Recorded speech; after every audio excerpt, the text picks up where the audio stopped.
back on another exciting episode of Starfleet where we have a casual and informal conversation about Star Trek. Today we are focused on Star Trek Picard, Season 2, Episode 9, Hide and Seek. Come out, wherever you are. That's what Insurrection, right? When Jean-Luc says, come out, wherever Yeah, you are. And then I think Worf asks him, what's that? And he says, it's something my mother used to say to me. yeah. Mm. Just Mm. kidding. Hello, gentlemen. I've got to say, I'm just looking at Marcelo, and he's got a face like a wet weekend. A wet weekend. I like that. Sorry, it's a Marcelo, very British saying. He looks grumpy as sin. I do like your fit though, Marcelo. You got the cool Niners cap on, and Yeah. you Yeah, have a nice looking hoodie. You look very you yeah. look very I'm all Trekky dressed, today. I'm all dressed in black, so And Braxton, your outfit is like it's the same style as what I think they have under the uniforms in like Voyager and TNG, just a different color, a new division color, That's why I wore orange. it. Orange. Meanwhile, I found my like Newsies hat, and I thought it would be appropriate to wear it for Picard because the Picard family are always are a few centuries behind on their hey. Look at that. That Dude, was cute. my cats know when I start talking to people online. They're They like, make an we gotta appearance. see what's going on. Oh, I didn't put that. Look at how disorganized I am. I didn't even put the banner up. All right, here. So there's spoilers, There you guys, go. if you didn't know. Also, welcome everyone in the chat. Um, we love to see all the discussion. We'll try to highlight you guys, and if you really want to say something, and it's got to be highlighted, just like post it again, and I'll try to see it. But we all kind of try to keep an eye on the chat. So yeah, share your thoughts with us. Nice to see some familiar faces or presences, I should say, in both places. Shall we get to it, gentlemen? We might have a Let's go. surprise guest, but that might happen next week instead. So we'll see. It might be two surprise guests. But Oh that wow. happens. Oh, Just so you know, that happens on Starfleet Boy Actual, which is this channel. Sometimes just people pop in here and there, and cats too, which I love. Ahsoka and Ezri, by the way, for the audience. um, yeah, this is what's referred to as the penultimate episode of the season. I love that word.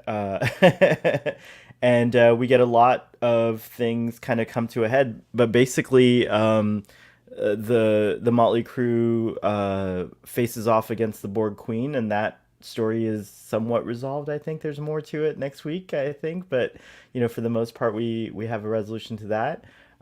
We discover the shocking and very tragic truth of Jean-Luc Picard's childhood, and the I guess just like the complicated and very, for me, deeply sad relationship he had with his family, with his parents, and also, as we see in TNG, with his brother.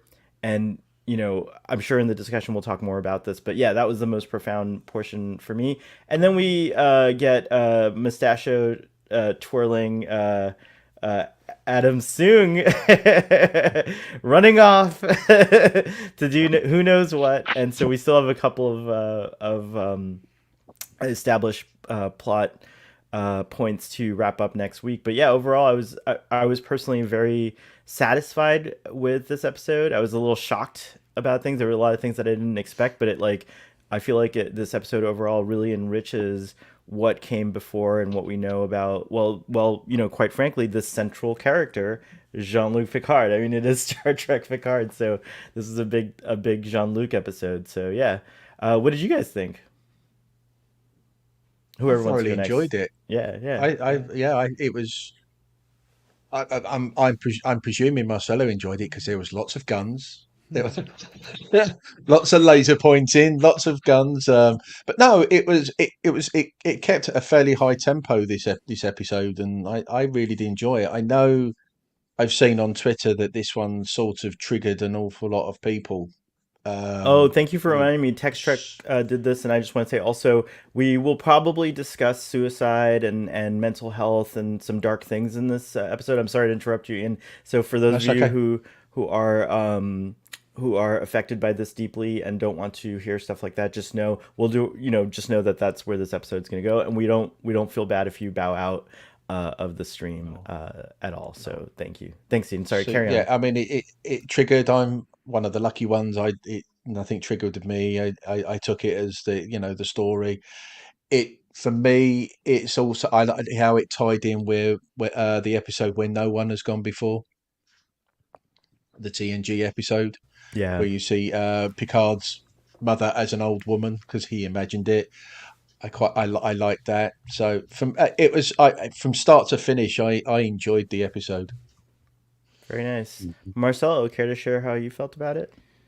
Yeah, this episode was very, very effective to me from the standpoint of what it talks about, especially when we find out, the fate of Picard's mother. And the reason why it was the reason why it was so affecting to me is because as a person who has thought about committing suicide in his life, I I really, really, for some reason, I connected with Picard's mother's plight in this episode more than most. It's really difficult, like when you're suffering emotionally and you sort of close yourself off and you think that the whole world is against you and you don't really feel positive enough or strong enough to reach out and ask for help. But I'm lucky that when I thought about those feelings, there was just a sliver of hope left in my mind it's the reason why I'm here today, or else I wouldn't even be here. Um, so I really liked how the emotional thread of this episode was played out. Especially my favorite part was that scene with Picard and Laris, where Picard finally comes to terms with what his mother did, and he explains that he invented this fantasy to sort of shield himself from what he saw behind the door. Also, I really like the fact that eventually in the episode, Picard ended up opening the door and seeing what was behind it, because a lot of people who suffer from trauma and suffer from things that really trigger them as a child, they often put that event in their proverbial emotional closet and never open it again. As a result of them never opening it up again, they never really heal from it.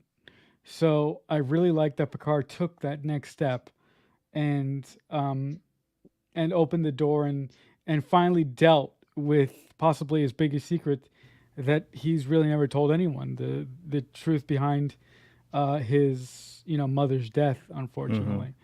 And the other thing that was really, really affecting to me for a completely different reason, I thought I was gonna have a heart attack when Seven got injured. I was like, "Don't do this to me! Uh, Don't do this to me again, Star Trek.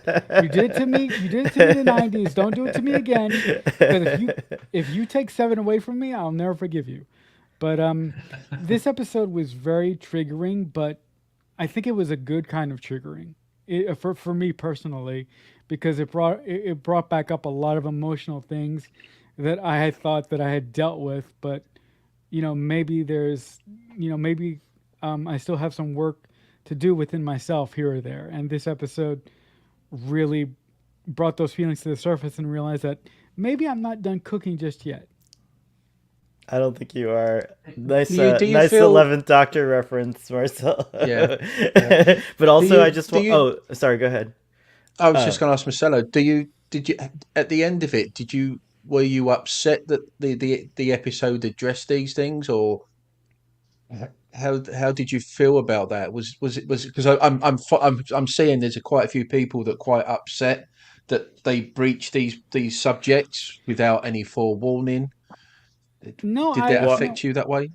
no. I think that I'm not a fan of material that from the get go just warns people that there are some triggering things in the episode. I really appreciated that they addressed these issues without telling me, because if they would have told me up front, I think I would have been a little bit more hesitant to actually watch it.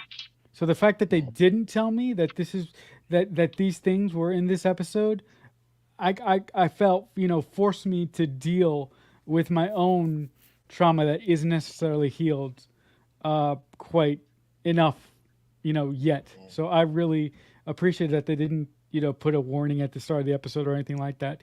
And also, I feel that trauma is one of the most important things that you can deal with as a human being, and it's not good to sort of just put your trauma aside and forget about it for a while. It needs to be addressed. And if a piece of entertainment material can help you do that, the more the better. It's better than you just sitting, in a room somewhere thinking that this part of you didn't exist, that you didn't go through this, right? You need to work on your own, misgivings and your own shortcomings to become a better person, or at least I believe. Marcelo, beautifully stated. I also just want to say I echo Cake is Eternal's sentiment that I'm so And glad I you were do. here. Thank Yeah, you. thanks. I'm very grateful. Thank you. Thank you. That was heavy, but it was great. Yeah. Thank you for sharing that. Well, the Braxton, good thing is, I not only that, I got to share Marcelo's birthday as well, so yes. that's even better. Go ahead. Braxton, So what are thank your you.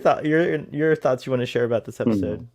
This episode was good for me. I think that a lot happened. I enjoyed seeing Rafi and Seven team up.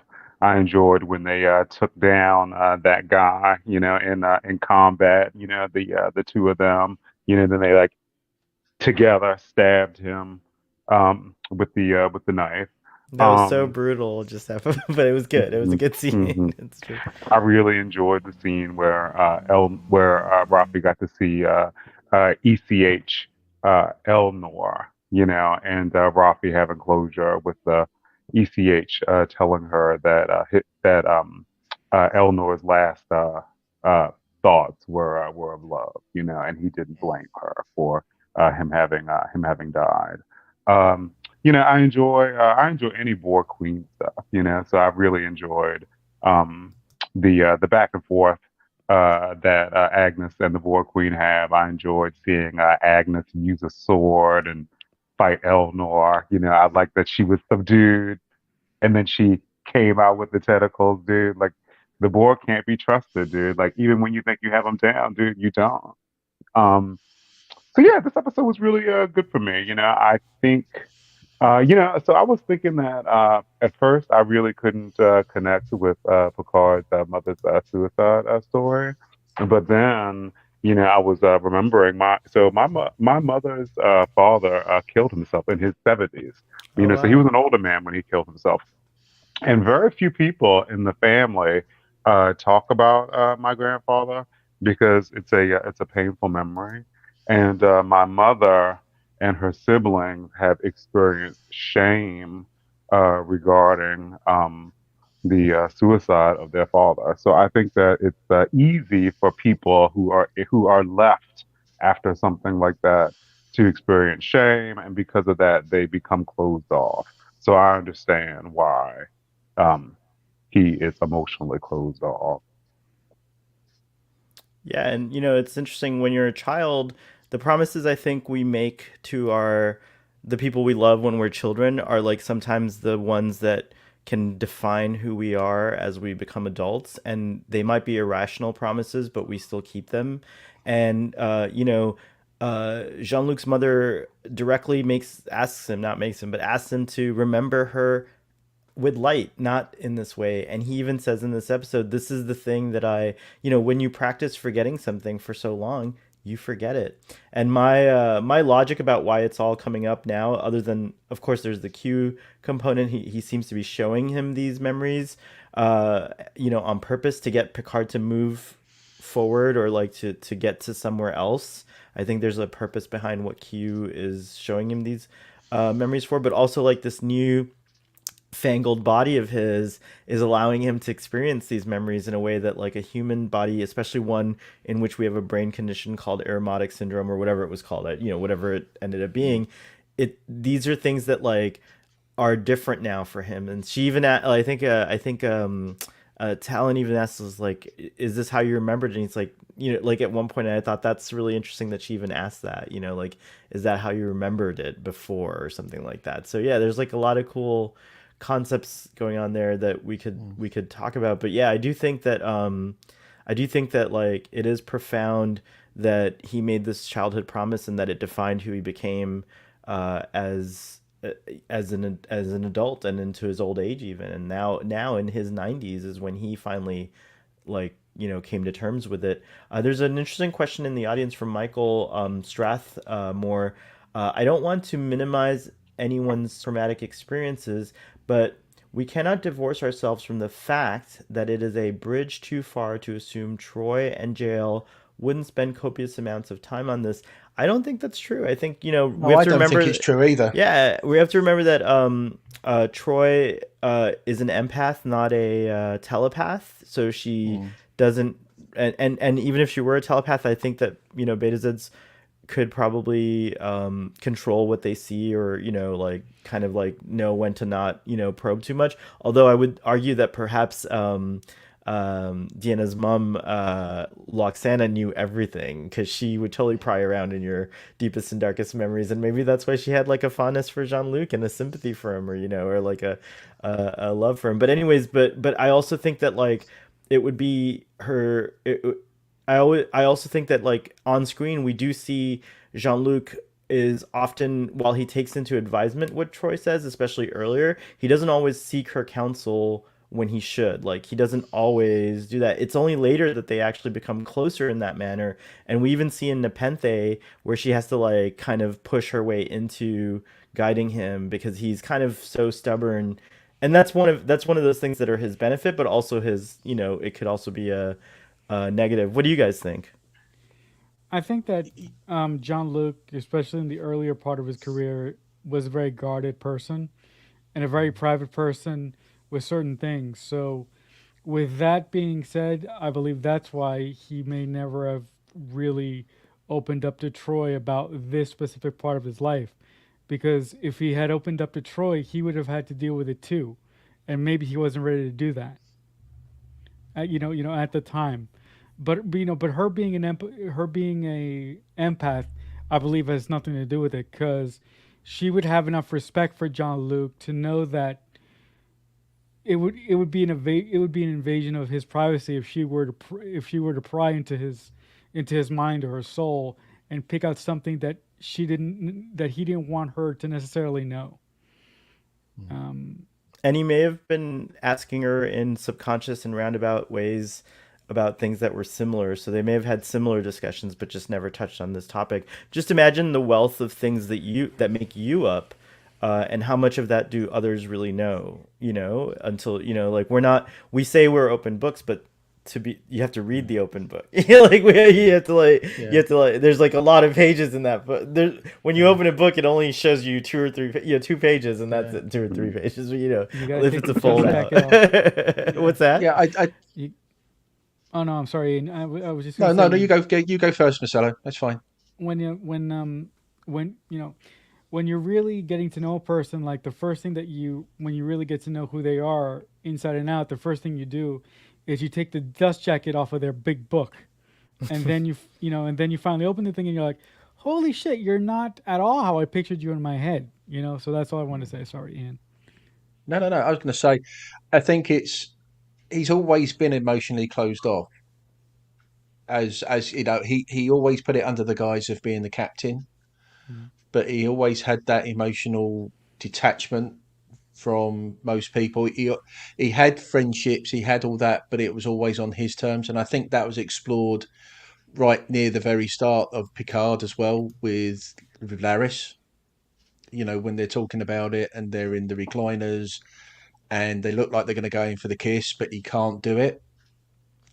And I think that's probably why he's always had failed relationships because of this. Because he's buried it, but he's also buried that emotion of love as Mhm. such.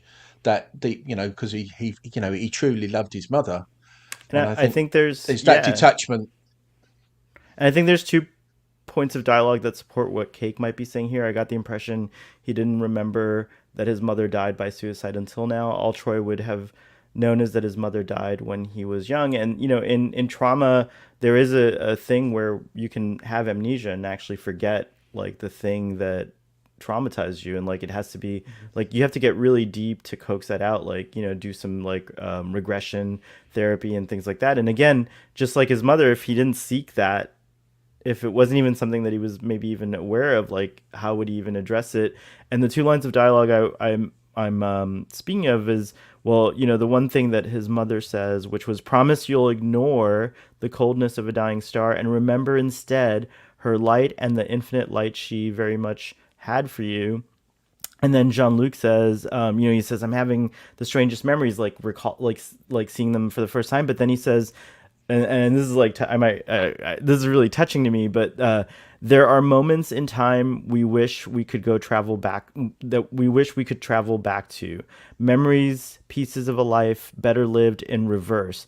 In those moments, tragic endings might rewind into joyful beginnings, moments of loss into those of gains. I remember now, in a cloudy moment of extreme melancholy, my mother hung herself here in this place. And for all I've lived, all I've seen and done, I suppose this is the moment I kept myself from remembering.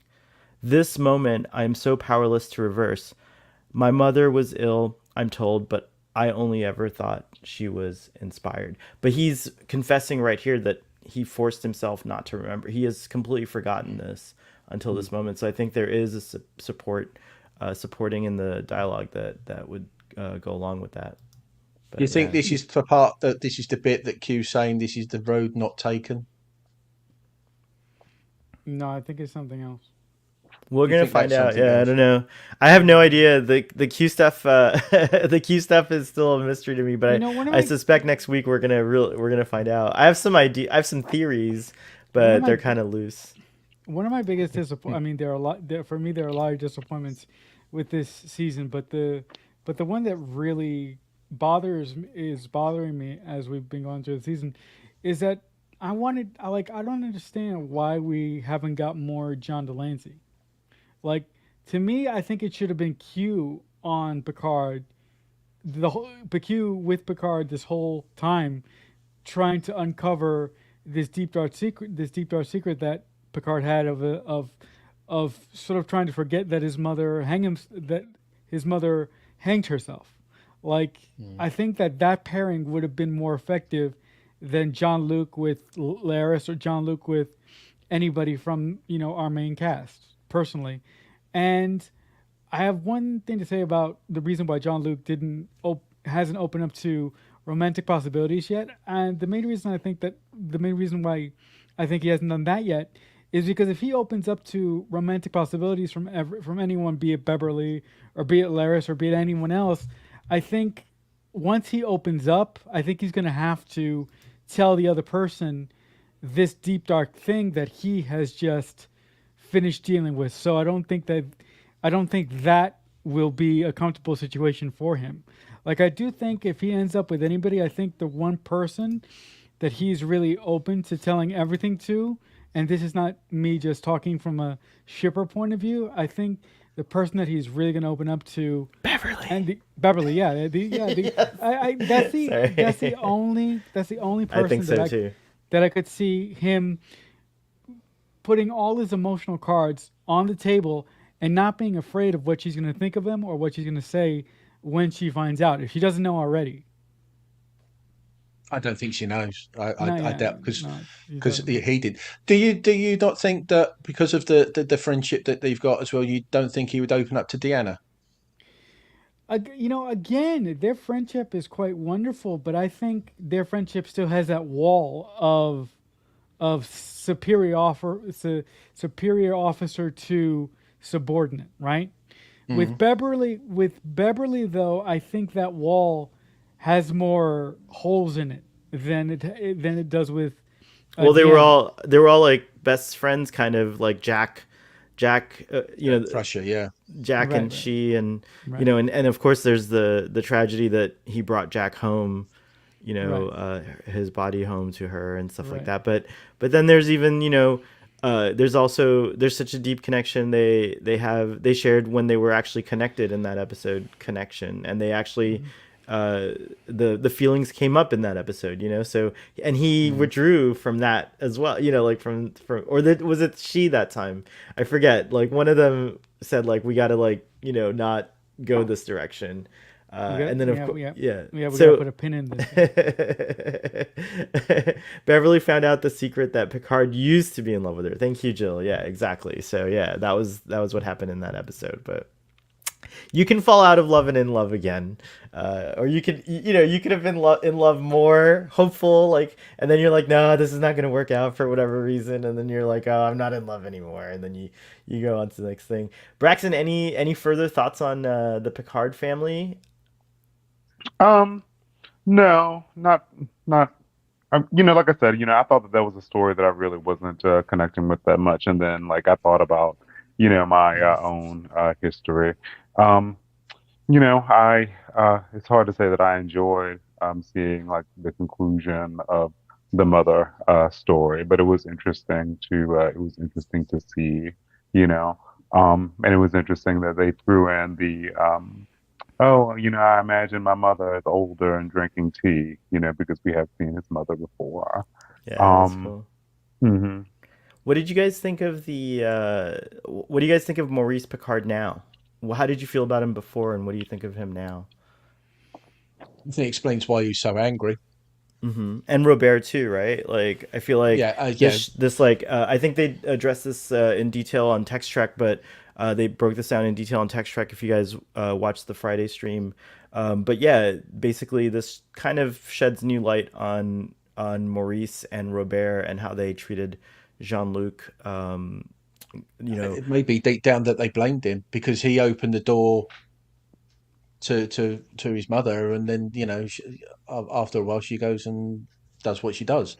Right. So there could be deep rooted resentment to Jean Luc I that think there was there. That I don't think they it's intentional, but I think probably they did resent him because he did open the door. It's very gothic, this whole storyline, like like a kind of a even down to like being set in a castle, so to speak, like a Mm. chateau, and like the lighting, and like just the the prince and princess queen, the whole queen thing that they were doing earlier and stuff like that. It's like a very like a gothic tragedy type thing to me, but it kind of suits like what we've seen of this character. I mean, like his nexus is like a Dickensian, Christmas fairy tale, and like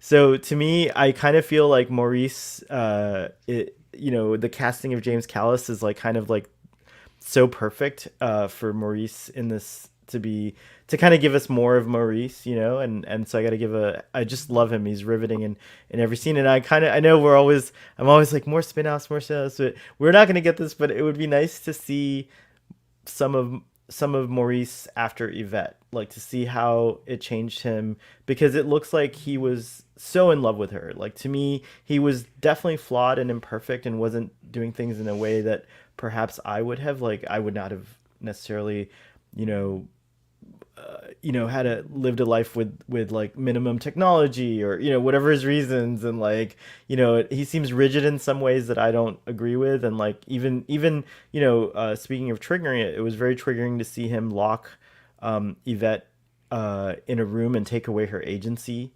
Even I know she's ill and that she could possibly and she's in a deep state of despair, and she could probably hurt herself and others, but it's still like for those of us who are used to just having our agency, no one wants to see someone being pushed into a room and then locked into that room where they're unable to do anything. So there's like a lot of powerful things that are going on here about Maurice Picard. So yeah, this whole Picard family, I feel like this is in many ways, I don't know if you guys agree with this, but I feel like Jean-Luc now is probably one of the most explored captains on screen, in terms of what we know about him and his past and his family and his thoughts and things like that. it's possible. It's possible.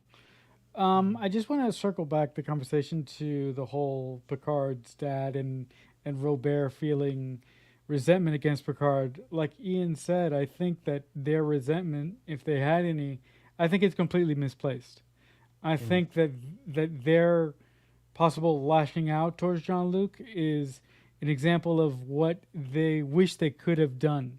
I think that the reason that they're lashing out against Jean-Luc is because they feel shame for what happened. I think that they feel that they should have done more, that they could have been more, they could have been there for her to possibly show her that there was more to life than just her emotional, you know, trials and tribulations. If I could use that term. Although I know you like the actor who plays Picard's dad, but seriously, all I could see when I see him is Gaius Baltar, and I hate that guy. I cannot stand that. You mean the I can't. character or the Yeah, actor? The no, way no, no, the no. I can't stand the character. So oh, every time gotcha. I see Okay. the actor, I'm like, you son of a. Yeah. So I couldn't really enjoy his performance because I saw Gaius and I just wanted to punch him in the face. Yeah, you know, Mm. I've But that's decided just we're gonna me. do a BSG revival rewatch on Starfleet Boy After Dark some point this year. Yeah, I think it's I think it's I an would love important that. thing. I Yeah, would, it'd be cool. yeah. It's a good show. You Yeah, just reminded me how good that show is and stuff. yeah, yeah. I've just had a thought also. I mean, the one bit is I'm a bit sad that you don't see Robert in this at all. Mm. You never see Robert, and I'm just wondering also if there is a little bit of resentment on Robert's part because Jean-Luc was so close to his mother as well. Because obviously Robert is very like Maurice. They always said that Robert was very much like his father. So I'm just wondering if he was a bit jealous, maybe that Jean-Luc and Yvette had that closeness, but whether Yeah, it was there it's because something of that as interesting. well. It's interesting to wonder about that because there's a lot of stuff that comes up in family. Family's such a good episode. I want to go watch it again now because I feel like now with this new information, it's gonna like change the way we interpret that episode. And so Mm. I'm really curious to go on to that. But but yeah, really great stuff about the Picard family, although tragic, but continues to be tragic. I guess we've had a long history of tragedy with poor Jean Luc, unfortunately, because he loses Robert and Renee, which I have a question about later when we get back to when we get to the Borg Queen. Actually, let's go to the Borg Queen, Borg Queen and Girardi. Just as transformative as this episode was, with our information about Jean Luc and like shedding some new light on that character. We also get what I feel is the completion to kind of like a story that we've been trying to tell about the Borg for a very long time, which started out with Hugh. I think is like the first time we started to quote unquote, for lack of a better word, humanize the Borg because they're not all humans. They're like a many species that they've assimilated. But we started to see a different aspect of the Borg. Hugh really brought us into the understanding that and the actual very true nature that the Borg are all victims of this like consciousness, this queen consciousness, who we discover has been doing all of this because ultimately she wants the same things that everyone else wants, like discovery. What is it Girardi says to her? You're looking for To be alone, it was not to be alone, basically. she says connection, longevity, discovery. You offer it without choice, right? But like that's something Mm. everyone kind of wants, right? And a lot of interesting questions come up. But anyways, this is a sea change because the Borg Queen's been always looking for this kind of like other half to herself, so to speak. She tried Mm. with Jean Luc, and then she tried with Seven, I guess. Like for a while, she was trying to like in Voyager. I'm not finished with Voyager, but my understanding is that the Borg Queen's very interested in Seven in Voyager. Nice hair, and then and then here she's been interested in Girardi, and now Girardi finally is the one person who finally says, okay, I mean, she's kind of sadly, unfortunately, she was forced to be assimilated earlier too. But now that she's shown that she can exert power over the Borg Queen, that her consciousness is still very powerful, she actually in the end makes a decision to go ahead and merge with the Borg Queen and give the Borg Queen what she wants. And now they're going to go out there and do this whole new thing of like basically going from forced assimilation to like rescuing people and asking them if they want to be assimilated. How do you guys feel about this new paradigm of the Borg, and what do you think is going to happen? As a person who was really enjoying this more emotional Borg storyline. For some reason, this episode or the past couple episodes, I'm really sick of the Borg trying to discover new emotions. I would much rather have the Borg Queen shown all these emotions up front, and then as soon as she got Girardi done a 180 and said, "Okay, let's mount up and kill a bunch of folks right now." Like I just wanted that classic board story of showing you one thing, but then having a sinister plan to like assimilate tons and tons of people and just wreak havoc on the planet on this uh on this you know alternate timeline. But with that being said, I do appreciate to some extent the the new wrinkle that they're bringing into the Borg, and I do appreciate that they're trying to take the Borg in a different direction than what they would have done in the past. I think for me, this is bringing it full circle because I when I said we did that, I said was Girardi the Borg Queen. But after that one, with like motorcycle helmet Borg Queen, I Yeah. think the way it's going to finish, I they're call all going her to be the back on the Borg Queen. Stargazer. They're all going I to get call her back to the the. Stargazer. Oh, sorry, I Yeah, didn't mean to interrupt again. I and call her the Borg Queen in the Iron Mask. 'Cause she yeah, looks well, like. it's going to be the motorcycle helmet Borg Queen. They're going to go back to the Stargazer. The visor's going to go up, and it's Girardi. Mm. That's what I think with that bit. Yeah. So it's nearly near enough closed off that storyline from the first episode on the Stargazer. Also, I'm really beginning to think that this story is going to really wrap up uh next episode, right? Yes, next episode because we got Strange New Worlds next week. Yay! Oh, by the Finally. way, a quick channel update. We'll be doing our Sorry, Picard sorry. discussion on Thursday at 7:30. Sorry, Ian, because we're gonna do Strange New Worlds by itself on Sunday, but you'll be able to join us hopefully for the Strange New Worlds discussion because by some subspace means maybe you'll get it. So this Picard, I wanted to give Picard its own thing and not I like thought do it with I the thought you're double. saying Thursday, but I thought Picard and Strange New Worlds was all on Friday. Yeah, no, Yeah, for they you, drop for in. you. Yeah, they drop in the states on Thursday. Thursday. On the For 5th. us. On the 5th. I Yeah, thought so it was all on the 5th, which is, isn't it Friday? Thursday. No, it's No, Thursday. it's It's Thursday. okay, Thursday. Sorry, Yeah. So then and so yeah. I'm getting my So days mixed up. yeah. But anyways, carry on. I didn't mean Okay. to, but I just thought of that. So I was like, yeah. Yeah. What was I saying? Yes. Uh, No. Okay. I got it.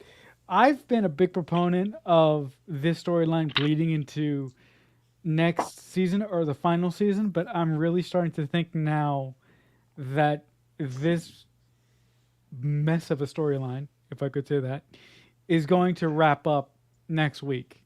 And I am Yeah. for one person, I'm happy that oh, as a follow up, so by the way, yes, Terry Matalas says that the season is gonna be self contained. okay. And then number two, you were correct also that Terry Matalas did depart from the main kind of duties of show running the show. Oh. And he put this on Twitter. So there was I think Robbie shared the tweet with us. So yeah, so you were So absolutely right everything about you that. said last week Yeah. was right. Yeah, Yes, that I was. it's Yeah. wonderful to be curious. vindicated. every once in a while. Like, it doesn't actually change the it doesn't it I still know, doesn't it still doesn't say that the quality of the show is bad because of I that or know, anything I like know, that, I but know, it just but- but you no, were but I'm correct just about your facts were spot on. Oh, spot on. Yeah. but I'm just saying. But I'm just saying, even a dumb clock like me is right twice a day. That's, Yeah, no, but That's funny. I do think that we are headed towards an interesting but a mess of a conclusion. But I am here for it because obviously, if I wasn't here for it, I wouldn't be here right now. Braxton, I'm sure you have a lot to say about the Borg Queen and the Borg and the nature of the Borg. What do you think about this revelation? Oh, dude. So I told you, dude. I love all the Borg Queen stuff. Um, a scene that sticks out in my head about this episode when I feel like there was a time when like Seven of Nine was asking Girardi how she was, and she was like, "Oh, like we're becoming something else," you know. that really touched me. One of the things that I like most in these last episodes is the interaction between Girardi and the Borg Queen. I liked it when she like took off the red dress and she like went over and like used Yeah, some she small tendrils to like connect so she could like make the same kind of uniform as she wore previously. Um, the Borg cat suit, I guess, is how you can describe mhm. it. It's like the And Borg Queen cat suit. I hate that. Oh crap! Oh, my cat's Everything. being crazy. I'm sorry. That was funny. Sorry. That was the So Borg Queen coming for you. I hate that the Borg Queen took the ship and is now gone. I hated that, dude. I was like, oh come on, like the Borg Queen has to get them back. How are they gonna get back? Well, I guess we'll see. I know. Do you have any theory? Do you guys have any theories about how the Motley Crew is going to get back to the future? Is there a bird? Is there a Klingon bird of prey somewhere in Indian Town? I'm just speculating. That's it. But They missed that ship. They missed that boat too. That one was like in 1986. So yeah, there's now there are a couple of things going on. I feel like so the Bell riots, right? Are they around this time? Would the I think Defiant it's be up there? No, it's they're 2 years. I think it's 2 years after where it's set now. I think the Bell no. riots. It's this year. It's the year of the Bell riots, but it's just the months. Like I'm wondering Oh, okay. if the months correlate. It's 2024, but I'm just saying, like, what if the Defiant is up there and they're able to send a message? No, I don't know. My theory is, you know how we've been talking about butterflies this whole season and like don't step the butterflies and everything like that. My theory is the butterflies Oh, being wait a stepped minute. on are gonna actually trigger someone in the Wait a second. future. What? I know how they're gonna get back. Oh, you I do. just got it. Go ahead. I Go just ahead. got it. They're gonna use the Renee's rocket. I don't know. Like They're all gonna get in the rocket with her, and they're Yeah, gonna no, but seriously. So they're all gonna get in the rocket with her. Rios and Seven are gonna do some Star Trek magic, right? And they're gonna modify the rocket. They're gonna go back, and then somehow they're gonna send Renee back to her proper time. I don't know how they're gonna do it, but I'll bet my dumb pinky finger that they'll do something like that. They're gonna use Renee's rocket. Jill's saying, "Come on, that rocket's like way too slow." Slingshot in the sun with Renee's rocket. There is a question since we're talking about the Borg Queen. She lays down a prophecy, kind of, or like a imperative at the end, where she says, "What does she say about Renee?" I Two think I wrote it Renees, one down. must die, one must live. To succeed, It's the there two. must be two Renees, one who lives and another who dies. So what does that mean? Like, what do you guys think that means? I think that means that we're gonna see Renee die in this. That could possibly mean that we're gonna see this version of Renee die. But then again, I think that Picard and the crew, on their way back, are going to pick another Renee from another timeline and insert her into this and insert her into this one. Again, I could be talking it up my rear end, which I possibly am, but Or maybe the way that to solve the paradox is for both outcomes to occur somehow, or I don't know. It's an interesting. right. That's interesting. Ed tells us in the audience they have said that the Europa launch was on April 15th, 2024. Cisco shows up in August, so yeah, they just have to wait around till if Jean-Luc knows about that mission, they just have to wait around till August. Wait till everything goes down as it's supposed to. Just hop into that transporter at the last minute, and they're all back in. They're all. Yeah, I mean, Is it going to be Deep Space Nine all over again, where Renee Picard looks strangely like Seven of Nine, like the other guy looks like Cisco? no, I mean, could you possibly imagine that the guy that brings our team back? Could you possibly? I mean, I know this has no chance in hell to actually happen, but could you imagine if the producers of Picard have one more surprise up their sleeve, and that surprise There is would Avery there would be a Brooks? tease that would come that would like lend to that surprise being Like, something. can you imagine if Avery Brooks comes out of retirement to do this one episode to help wouldn't that Picard be and cool? his I'll crew tell you what, someone back? has to play Avery younger if we're going to At get some point, Cisco yeah. at the Bell Riots. So I say that Sirach Sherlock Lofton Lofton. kind of looks a lot like Avery Brooks. They kind of look like, everyone comments about how Sirach looks like his actual son. So I feel like a Right. Sirach with some digital trickery could Could become deliver. a younger Cisco. So I Yeah. say let's get Sirach Lofton in Star Trek again. Why not? But yeah, I mean, unfortunately, the consensus the consensus about Avery Brooks is that he is not interested. But you never know. People can change their mind. Sir Patrick Stewart said he would never put on the spacesuit again, and he certainly did it. So Liar. You lie. so anything could totally happen. Let's see here. Ruben is saying it has to be a Q snap, or they have to explain all the butterflies they've That is murdered true. But as the worst time travelers yeah, ever. I would just like to point out to my fellow writer Ruben, like, what, what makes you think that they're going to deal with the butterflies? They really haven't dealt with anything else. So what makes you Also, think they're going to deal with the we're in butterflies? a Sorry. we're in a time in Star Trek where we're as an audience who may have seen more shows now. For those who have seen like Voyager, especially, there is like a department of temporal investigations. There's a department of some sort of like a continuity of time integrity department and stuff like that. And so even if they don't explain it on screen, as so many people love to have those on screen explanations, even if they don't, there is a valid route to solving the butterflies, saying that like the Department of Temporal Investigations and all that will take care of it. So I am not too It's either concerned. that or Tallinn's going to be really, really busy. She's going to be going all over the place, picking up the Yeah. phasers. Yeah.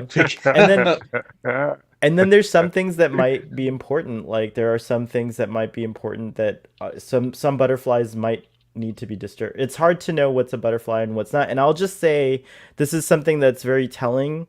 It is a bit self-centered around the perspective of Jean-Luc, but he does say, "I refuse to accept an outcome that has not yet occurred. We have work to do." So from his perspective, he has these guys, from their perspective in their personal timelines, this might be the course of their lives. Like maybe, just because you start your life out in the future doesn't mean that you can't end it in the past. Maybe that is part of the timeline. And Dr. Teresa actually argues that with Rios when he's like, I gotta go, I can't stay. She's like, how do you know that this isn't where you're meant to be? Like, how do you know you're not supposed to continue your life over here? So there's a lot of different ways. What's that? Picard's going back to the future. He's got to. Oh, There yeah. wouldn't be a season 3. Yeah. Jean-Luc, we know, is definitely going back and, stuff like that. I'm just saying there's a lot of different ways to explain. There's a lot of Oh outcomes. yeah. Rios could. I mean, Yeah. Rios could quite Stepping happily, on butterflies is not necessarily a bad thing. It's just, it's disruptive, but it might not be wrong, if that makes any sense. It might actually be part of how things are supposed to turn out. I want Rios to go back. Yeah, What's I that? want Rios to go back. I want him to go back because I want the spin-off series to have Rios, Raffi, and Seven in it. That's what I've always wanted. When they started with Picard and all that, I wanted it. It was always going to be Sir Patrick would only have a finite amount of time, and then it would carry on with that cast. So I want Rios, I want Raffi, I want Seven, I want Elnor, I want all them to have their own Star Trek series. That's me personally. Eleanor, I could just take him and put him in the airlock with Neelix and push the button. But Wow. Oh, but no. yeah, Dang. but if they do a Stargazer TV series with Rios, Raffi, and Seven, like, please let the man smoke. Because because he doesn't want to. He doesn't want to smoke himself. He's like that is the most anticlimactic thing. I mean, in the first episode, he had it in his hand. He kept playing with the lighter, but he never lit up. I'm like, so what's the purpose of it? Do you like have an oral fixation? Is that your thing? Like, Well, no, he did smoke cigars in the first season. He did Yeah, but on the La come on. Sirena. He did smoke them, didn't he? just smoke up. Come on, we all want you to That's do it. one thing. He's going to go back to the future and he's going to have huge stash of cigars with him, so you can have real ones. That's funny. Ruben's talking to us about in the chat about shows making sense. Ruben, all I gotta say is if you watch the new Doctor Who, that show truly doesn't make any sense, especially the No, most recent episodes. At I least kind Picard of has like a lot more narrative cohesion than no, than no, I no, no, would no, no. say that. No, I no, no, no, I no, I could no, I completely disagree with you on that one. Wow. Narrative cohesion for Picard went away a long time ago. But with that being said, I need to apologize to the audience because I feel that I'm the one that set Ruben off by by saying what I said just a couple minutes ago. I was like, How's it go? How's it go? Well, wind how's it him go? up, wind him up. Go ahead. So let's I talk apologize. about Eleanor and Rafi. Did you guys enjoy the little conclusion to this like Rafi mourning / guilt arc that we've had this season so far? Yeah, it No, allowed her to finally move on, didn't it? Basically, she could say what she needed to say, and she can start concentrating on Seven again. That's it. Mm-hmm. yeah, I didn't. I have not liked the Raffi and Eleanor thing because I don't think that it was earned at all. I think that it just came out of nowhere, and we were expected to believe that these characters had a connection. And unless we read the book that was released before this season, it felt like the writers expected us to make up all of their connection that we didn't see. So it felt like the writers wanted us to invest in them as mother and son without giving us any groundwork to explain the way that they feel about each other. So I particularly didn't really like their relationship at all. So their scenes in this episode really didn't affect me at all, unfortunately, because of that. You know, dude, I think that there's actually plenty of groundwork for their relationship. We know that Rafi has lost the connection with her son. Like we know, like the background of Eleanor, how he's like, you know, raised by like these like, you know, women leaders. So as Right. he was away from them, it would seem um like he would maybe seek someone who could like give him that, you know, and then some Yeah, I of it get that. happened off of screen as well, you know. So I think, you know, it's set up for them to have a relationship. You know, I really like Rafi. Rafi's actually my favorite character of the Picard series. Mhm. And I really like that she was able to get some closure. Um, I like Eleanor, and I also like Rafi, you know. And I was saying previously that it's a good thing that Eleanor wasn't brought to Earth because he would have killed so many people, dude, as evidence of all the people that he killed, you know. So I don't know. I'm thinking about like how are they gonna get those bodies out of the wall? Are they simply just gonna like wall them over? Are they gonna like? Ooh, that seems crazy. I think that Bodies in the wall. I think it's also crazy that Seven like took the time to track where Jean-Luc was and beam them so that he could see that like it just, she could have beamed him into any wall, but she beamed him into the wall that was there. It was almost like she was like, "Where's Jean-Luc? I Well, want to show him. I want to show him what I'm doing." well, You know, that kind of if she had tracked him thing. to there, why on earth didn't she transport Just him out? transport him out. It's That's true. Hey, yeah. another So good point. Yeah. So yeah, no, I think that I two mean things. there you go, nitpick corner. There we go. We got some nitpicks in there. Yeah, I was going to say Nitpick two fans, we things got. for me. Sorry, go on. The one bit I loved is when Elnor's looking at the weapons and that grin when he sees the sword. Guns. That got me, and also the Mm. return of the mobile emitter. Oh yeah, That was awesome. the sword thing was a direct homage to Kill Bill. Have you seen that film? Oh yeah. Yeah, but it's also he had he had the sword all the way through No, no, season no. I one, know, and but the scene, that the was way, his weapon of like choice. looking at the guns and then picking that and then Yeah, saying hello, like yeah. it was meant to be like an homage, which I thought that Yeah, was cool. but yeah, but for me, it was nice to have that little grin to think, oh, you know, I've got the sword back. It's there. But then, as I said, also it's the return of the mobile emitter as well, which I really did like.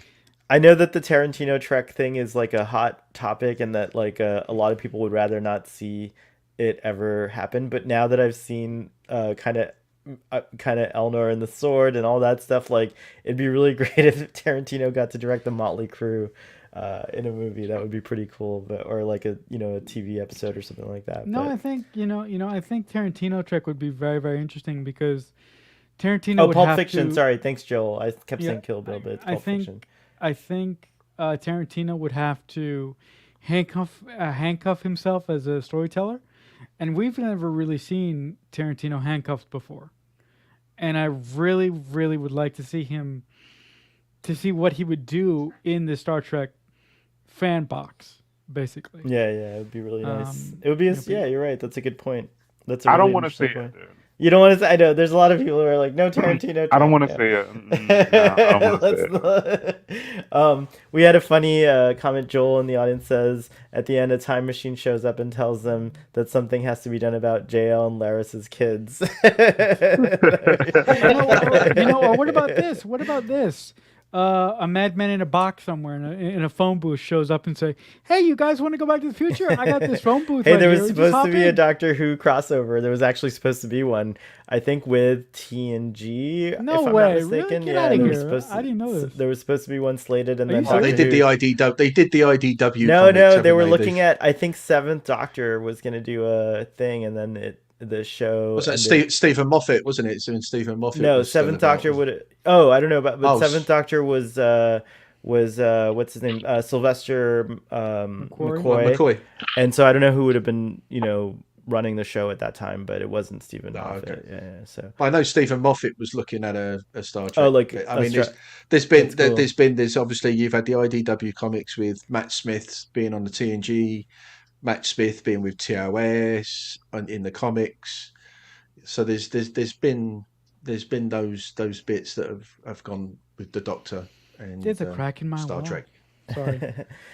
Joel says if it had been a Hanzo sword, That's deep cut. the queen would be dead. Apparently, Evan Evagora likes to do stunts, and I have to say, like, the stunt scenes were really epic in this. And it. technically, Elnor does subdue the queen. He does bring her down. He has the sword right up to her head. Like, he could have struck the blow to end the queen. So, unfortunately, they dilly-dallied afterwards, and she was able to do her queen thing and talk to you and distract you, and then she like whips out her tentacles, and she deprograms Elnor.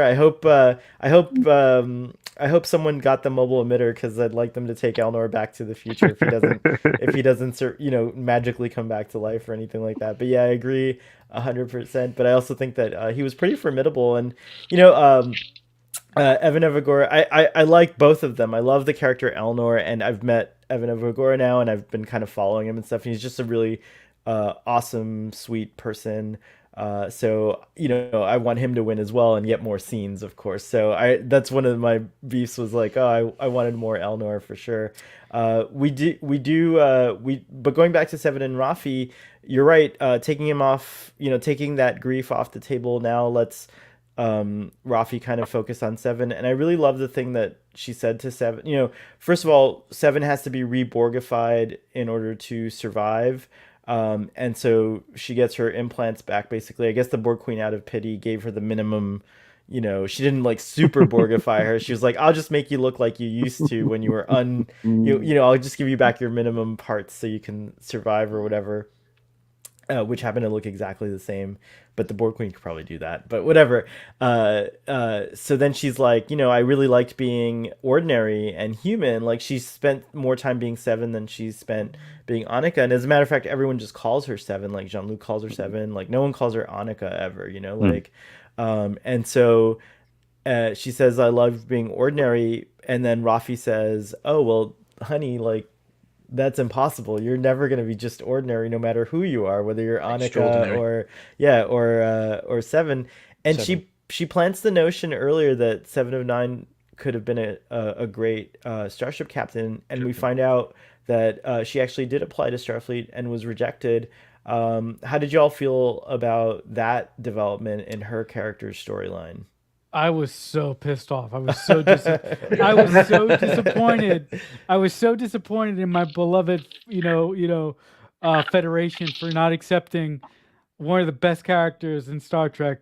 I mean, you're idiots for not doing that. Remember, Admiral Doherty would have been the admiral around this time. Like one of the. This is a bad Right, time right, for the right. Federation. So it was Right, like, yeah. it's true. It's like. No, but It's actually, when you think about it, it's double standards. They didn't let her in because she had Borg, right. but the Stargazer and everything had all Borg in the Oh, starships. Borg So tech, that yeah. is Right. And so they that pointed is out, and I kind of like this theory or reasoning that the folks at Tex Trek came up with.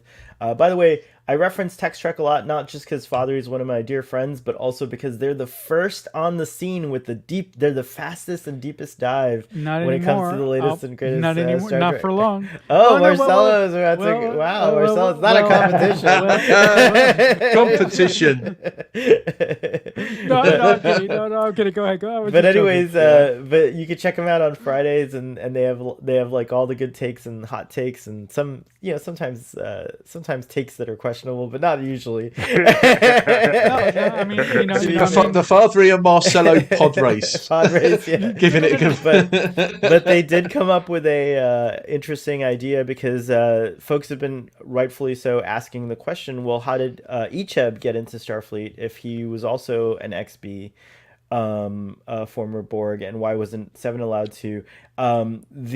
While again it's not explained on screen, it's very cool. Father just put in a link to the stream, guys, but don't leave this stream yet. Copy and paste or open in a new window. But anyways, he pointed out that it's possible that Starfleet finally did soften when Icheb decided to join, and by then, and it fits her character. And I think, I did see on Twitter that Jerry Ryan also says that she believes this is the motivation behind her character. By then, Seven was already like, well, okay, whatever, screw it. I'm not interested anyways. She kind of had a little bit of a, disillusionment moment, and she just went off and joined the Rangers. So it makes sense, I think. But that doesn't mean that she can't become go into Starfleet now when she goes back to the future and try again. Like, I feel like that would be a wonderful thing. And in season 3, who knows what could happen? A few little spoilers also from Twitter. We find out that both Raffi and Seven will return in season 3, so they will both return. So yeah. No, but I do think that Starfleet rejecting Seven also continues the sort of storyline that we were introduced to in Voyager, in that Seven has always been someone who has been disregarded and thrown away, and the only people who have really given Seven a family is just two people. The first people enslaved her and sucked out her humanity, and the other people who gave her a home once they took all the Borg shit out of her, well, they took most of it out, is our beloved Voyager crew. And I think that Seven, despite her having love and her having positivity in her life now, still feels like she is an outsider and still feels that she doesn't really belong anyplace. Right on. Braxton, you're a Seven fan. What did you think of these developments? So, I'm not surprised that Starfleet would not allow her in after she came off the voyage with Janeway and Voyager, because I feel like the Borg cannot be trusted. You think you have them down, and then they whip out tentacles. They come to you saying that, oh, we come in peace, and the next thing you know, they whipping out tentacles and sucking power. Like, they will betray you. It's just what they do. The Borg have really also done a number on the Federation. They've really. Well, Baker's actually said they let Jean-Luc back in. I think they saw him as different because he wasn't fully assimilated. Like, Seven had been a Borg most of her life.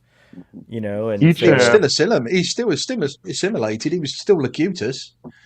There's, what the hell were they thinking? There was a cool glitch that happened just now on your thing, and I wonder if that was like the Borg trying to. No, I'm just, it was like wild.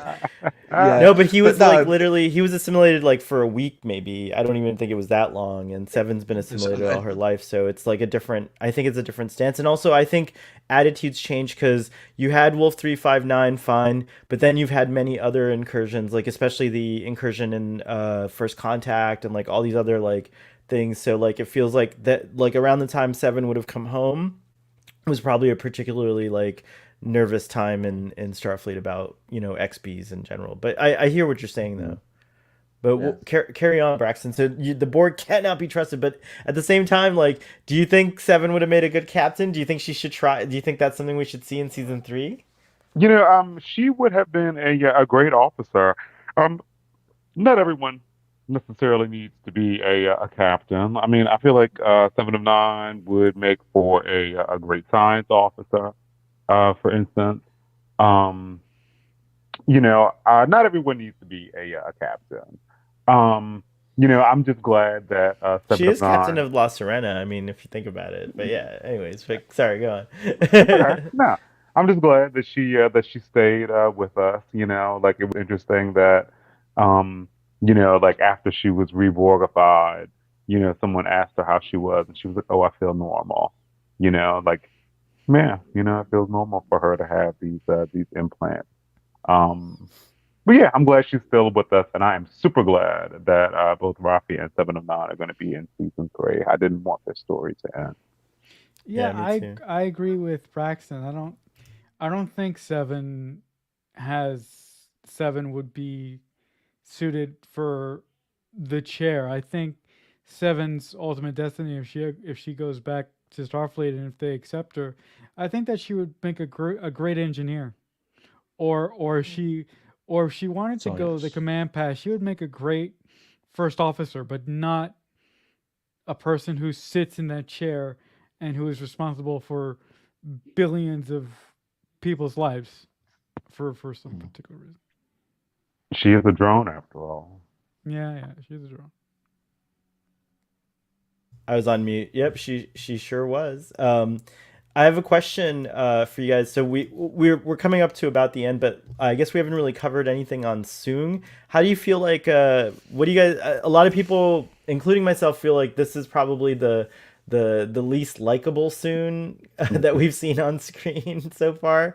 Yeah. But also, I feel like if I'm asked like what are the strongest things, what are you most interested in? I've been least interested in the Soong stuff, even though it seems like it's very important or integral. And it's a shame because I do, some folks have said that seeing Brent Spiner play another Soong is not what they wanted, and so on and so forth. And I get that, but at the same time, I do think Brent Spiner gives something unique to all the Soongs. This is my least favorite performance of his as a Soong, though. I think it's he's a little too, as I said earlier, jokingly, a little too mustachio twirling and just a little too, one dimensional. And like, I expected a little bit more nuance from him and stuff like that. But what do you guys think? How do you think Soong, and what do you think how do you think his story is going to play out? Like, because we still have him and Corey to address and their relationship, and like I guess he's going to continue to try to stop Renee Picard from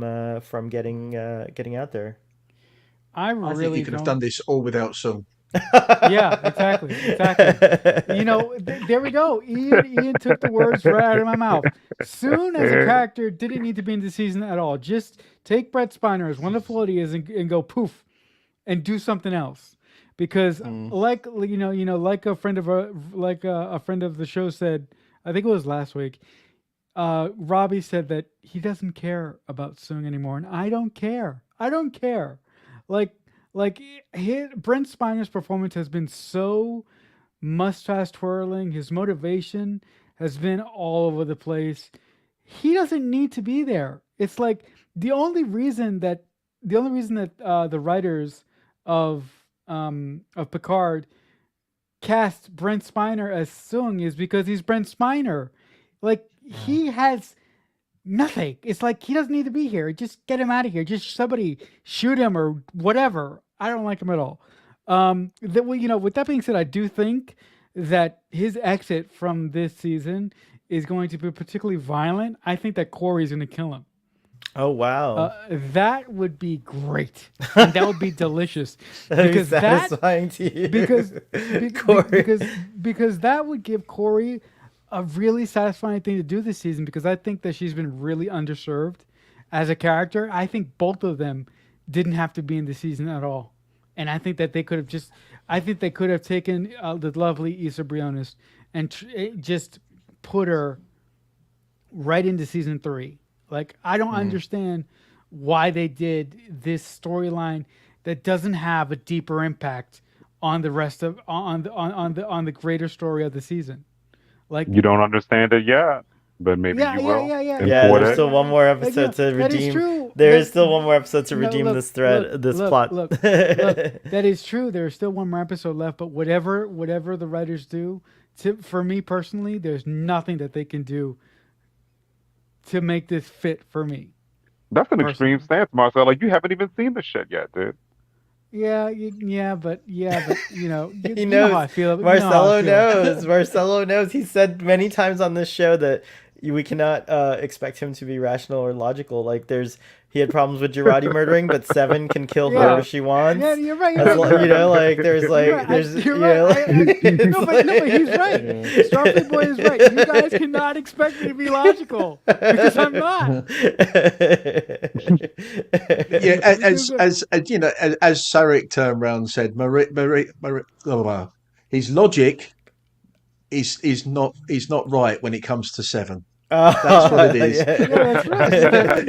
His logic is uncertain. That's the phrase I was Yeah, looking that's for. the phrase His when it logic comes is to uncertain when it comes to Seven. There you go, Marcelo. There we go. What about you, Braxton? Any thoughts on Adam Soong, and any ideas where that story might be going next week? Any expectations you might have for it? You know, I don't have any expectations besides I feel like Soji is going to be the person to stop us soon. I have no idea what the show is going to do with either of them in our final episode. And Do about you know you, what? Ian? The most you could actually get the most innocuous thing that would knock Soong out. Soong was actually transported to France. He doesn't have a passport. The plane could be delayed, and he'd missed the. Oh yeah, how the heck is he going to get back? That's a really good point. How's he going to get back to France. America? Oh my gosh, There you he's go. stuck in France. Do you think the There you Borg go. Queen would have done him a solid and transported him out before she flew off? No. I think you don't think so. No, because she got what she wanted. He was just. So he she's was like, just a you don't means think to she an was end. like, oh, okay, whatever, I'll transfer him back. Not at all. Oh, So- she's not. She's like- To be honest, it was too. Girardi would have turned around and said, "No, just bugger him, leave him."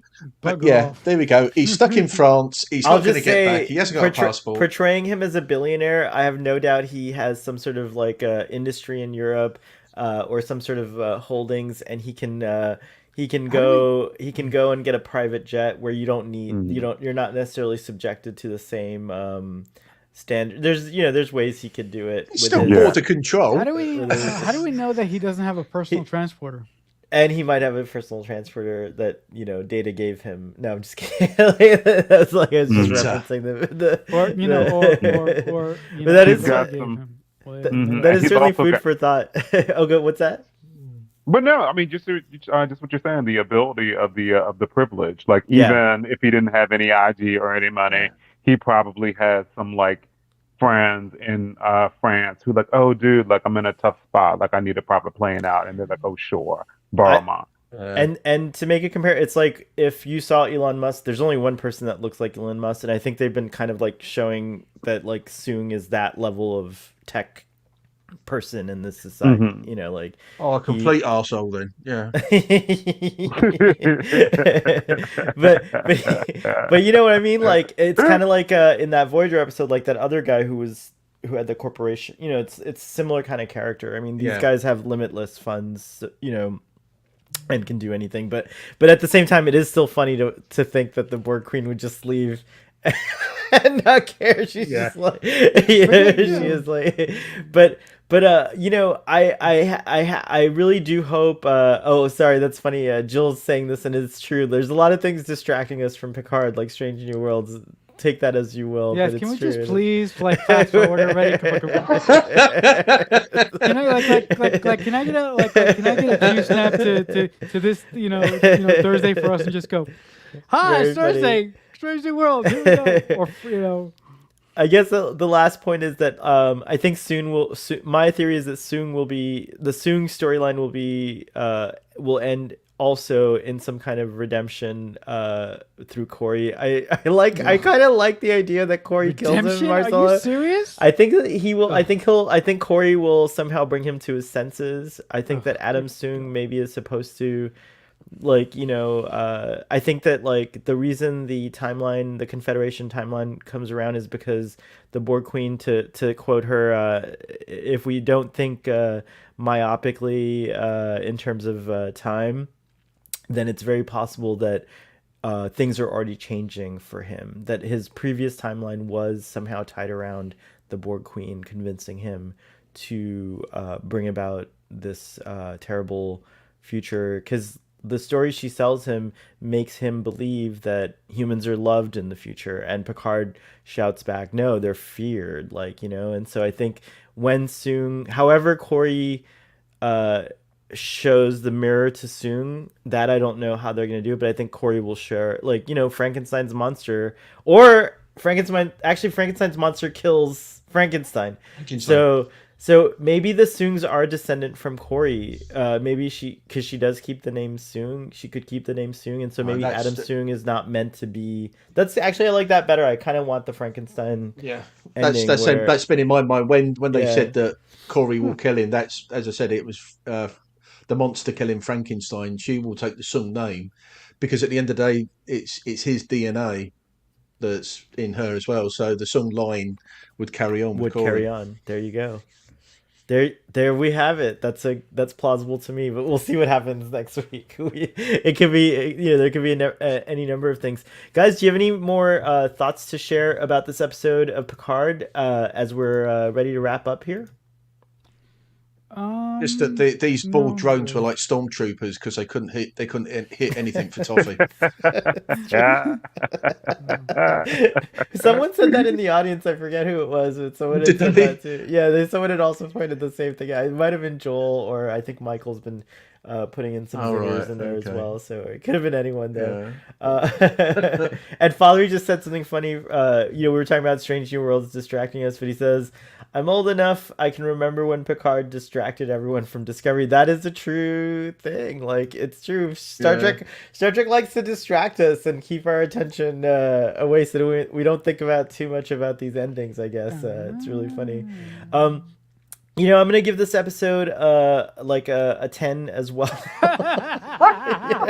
God, I'm so glad I'm sat down because I'm shocked that you've given an episode 10. Gosh, can you give us another number, which I'm pretty sure is I think did I give this an 11? Did I give this an 11 or no? Yesterday I gave something. No, that was 11 was because no, but yeah, I'm gonna give this an episode a 10 because I do have to say that regardless of the weak points, by the way, for those of you laughing in the audience and being who are new and what the hell, our ratings are not based on anything. They're just one thing Father likes to say is the whole discussion can't be distilled in a rating. The ratings are just from the gut, and I like to give ratings if something really outstanding happens in an episode, it overshadows anything that was not so strong. So my ratings aren't a measurement of pound for pound what happens in the episode. Some people do it like that. Our friend Sean, he actually grades every plot point and then comes up with a rating based on that, but I don't do that. So my 10 is based on the transformation of the Borg and the revelations about Jean-Luc. I think those were such powerful elements, and regardless of the regardless of the less than desirable execution of the Soong and Borg, the Borg fighters pew pew story, and maybe regardless of some of the Rios and Teresa stuff not making sense, although I loved all that stuff. I like the Rios and Teresa thing. I think that this episode is a standout episode. It's exactly kind of what I wanted from Star Trek Picard personally. I wanted more about Jean-Luc and more about this character that I really love, and it gave me a lot of food for that. So yeah. All right, Braxton, tell us what you think. Final thoughts and a rating. Oh, dude, I agree with your assessment, especially the end of it. More of what I was wanting from Picard. So last week I was at an 8. This week I'm at a 9.25. I thought this was a really good episode. I enjoyed Rafi and Seven's teamwork. You know, I enjoyed the advancing of the Borg Queen story. You know, we're becoming something different. Um, yeah, I'm on board for next week, dude. I'm ready. It's gonna be interesting to see how they wrap this story. Super hype, yeah. Marcelo, what say you? This episode was really affecting to me in both an emotional way, a personal way, and just based on Picard's massive chunk of story given to us in this episode. I believe that this episode really stands on that. The emotional story of Jean-Luc Picard and him coming to terms with what happened to his mother, and that to me was the highlight and the really shining star of this episode. So just based on that alone by itself, I will give this episode a 7. I think that's the highest you've given Picard this season. If I'm wrong about. Oh no, you're sorry. I forget. You're right. Stargazer got really high. 1. Yeah, that's right. Wow, that's so great. Yeah. Wow, I was not expecting such a 7. I'm actually a little floored. That feels like how you must feel when I give 10s. No, I'm just kidding. It's like is that high? Is that too high, Marcelo? I give it a 7. I just. Nice, Ian. What? So high hopes for next week, huh, Marcelo? No. But we'll have to see. We'll see what happens. Absolutely. Right. Before I say anything next, I'm going to predict that Starfleet Boy will give a rating of 10 next week. Yeah. That's prediction. You can put money on that one.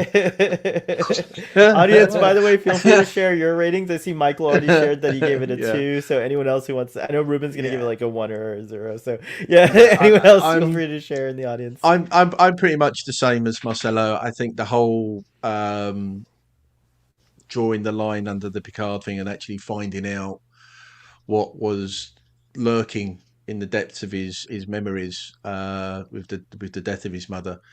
I thought that, I'm not going to say I enjoyed it, but it was good. It's not something you can say to enjoy, because you don't want to see anybody die like that.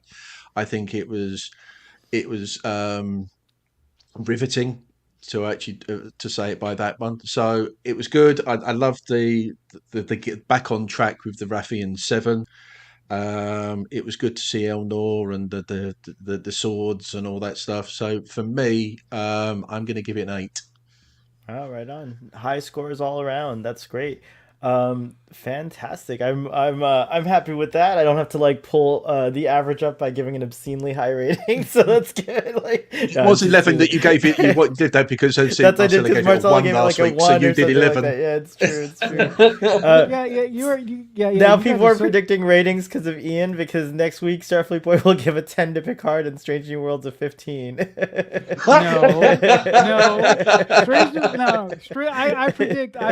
I predict next week for Strange New Worlds, even though that I won't be here, unfortunately, for that discussion. But I predict that Starfleet will give Strange New Worlds a 300 next week. Wow, it's that. Oh, wow. It's like that. Wow, okay. By the way, Jill's asking which review is on Thursday. Picard. It'll be Picard. We're gonna do Picard on Thursday. The finale of Picard. Oh, good. So I can be here for Strange New Worlds. Oh, so wait, sweet. So wait, are Yeah, we moving? So is Strange New Worlds on discussion on Sunday? Yeah. Oh, so you okay, can good. be here. So yeah, Good, yeah. awesome. Yay. Okay, cool. Yay. So yeah, and then Ian will be here too. I am sad that I'm going to miss the last Picard one. Oh, we'll figure out. Maybe we'll not. talk offline. Maybe you could send a video review or something like that, like a quick. I could do that. Just your thoughts or something like I that. won't be because we don't get it till Friday. Oh, I don't we'll get do Picard something till special Friday. on our TOS. We'll figure out a way. I'm sorry, but I just didn't want to. I didn't want to combine them two, and maybe we'll have a Picard moment, like a follow up. I'd be happy to give you the stage for a little bit because I'd be curious myself, and I'm sure our audience, some of them who are your fans, would Oh, I'm also so want to happy hear you're that. moving So, to yeah. SNW to Sunday. I really am happy for Well, that. no, it was always like that. It was gonna be we're gonna do a double header on Uh-huh. Sunday. We're gonna do Picard and Strange New Worlds, but I Oh, decided to just for temporarily we don't do Thursday YouTube discussions anymore, but we're just gonna temporarily revive that so that we for can do Picard by itself, and okay, then and then Sunday we'll give totally to Strange New Worlds. So so oh, next week when you tune in on Sunday, will be devoted to Strange New Worlds. We are still gonna do a double feature on our space discussion on Twitter. So on Twitter Spaces at around, I think we're gonna move it to 9:30 that this coming week. We're gonna do both Picard mhm, and Strange New Worlds reactions because that's what Spaces are mostly about. So right. yeah, so here we go, guys. Whew. It's hard out here for content creators and discussers on YouTube to like keep it all together. I'll try to post something on Twitter for those of you who follow us on Twitter. And if you don't, please consider following Starfleet Boy. Please consider liking this video if you liked our discussion. I would really appreciate a subscribe too if you want to get notifications about our future discussions. So yeah, check that out. And also, we have some other content creators here and some other cool people to follow on Twitter. Braxton, how can folks find you? Follow me at Leviathan026 on Twitter. Absolutely, Marcelo. We've got a lot. Yeah, I Marcelo's quite active, and he's going to add another podcast to his to his list of podcasts. I'm actually So. I'm actually questioning my sanity at this point because, as you guys know, I am a part of our Friday lineup where I review episodes of the original series right before Fathery does his thing and goes live. But this coming Friday at 2 p.m.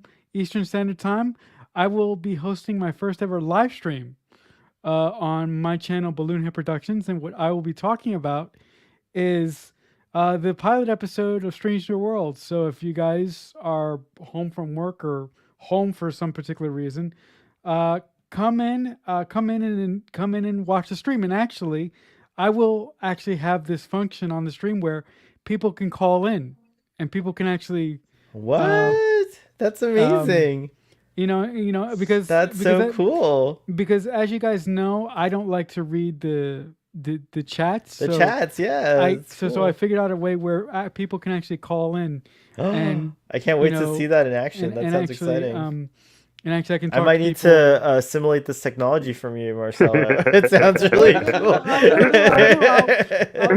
I'll offline. I'll talk to you and I'll tell you how I did it. But Right on. but Sure. but that will be a function to where if you watch the stream live, you can call in and tell me your opinions on Strange New Worlds and tell me how awesome it was because I'm expecting it to to blow the back of my head out. So Oh my yes, God. Talk about don't film me. suicide warning. Please don't Goodness film me. gracious. Please don't film me.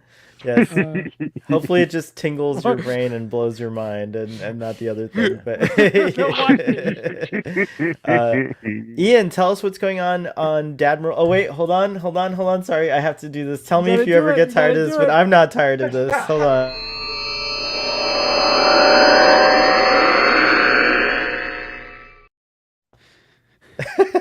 I love That's it. awesome. That's awesome. So tell us what's going on It's, Admiral UK.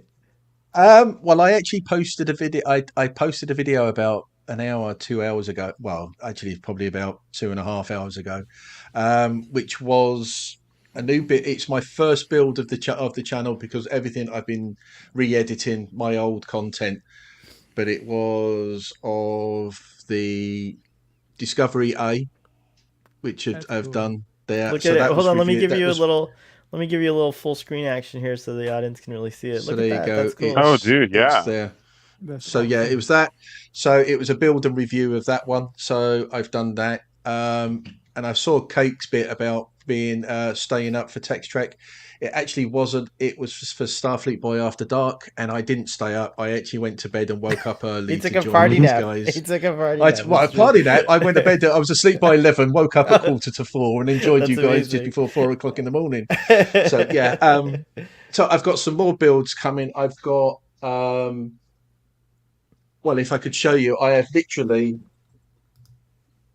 all these Oh wow. Oh, That's wow, cool. dude. are just are kits ready to go, and that's not all of them. I have them there. I'm still editing. for my Blue Bricks Enterprise A. I've done a few bits.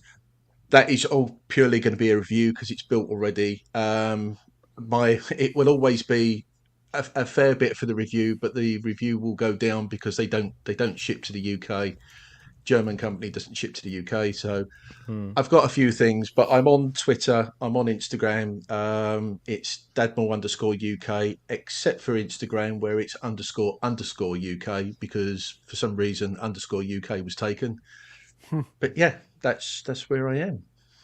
Most excellent. Thank you, gentlemen, for joining me this wonderful Sunday afternoon. It was lovely talking to you guys about Star Trek. I look forward to next week. Yeah, and audience, thank you as always for joining us and keeping the chat so lively and interesting and sharing your ideas with us. We really enjoyed talking to you all. We'll see you next week. Live long and prosper.